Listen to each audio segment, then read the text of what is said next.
পরিমাণ পরিশ্রম করি তা তুই জানিস না। তুই হয়তো ভাবতেছিস আমি মনে হয় প্রবাসে অনেক ভালোই আছি। না রে, আমি ভালো নাই। আমি 8 ঘন্টা কাজ করি না, 20 ঘন্টা কাজ করি, বাকি 4 ঘন্টা ঘুমাই। কেন কাজ করি? ওভার টাইম করি। আমরা তো টাকার মেশিন।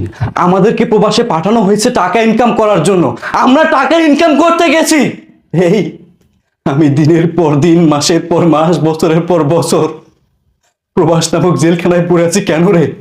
তোকে ভালো রাখার জন্য। তুই আমাকে বলতি না প্রতি মাসে তোর 22 ক্যারেটের স্বর্ণ লাগে, হীরার আংটি লাগে, হীরার নেকলেস লাগে? আমি তো তোকে সব কিছু দিয়েছি রে। তাহলে তুই কেন কেন আমার অজান্তে আমাকে ফাঁকি দিয়ে তুই তো নাগরকে এনে আমারই বাসায় রঙ্গলীলা চালাচ্ছিস? আমার খেয়ে, আমার পরে, আমার বাড়িতে তুই তো নাগরকে এনে রঙ্গলীলা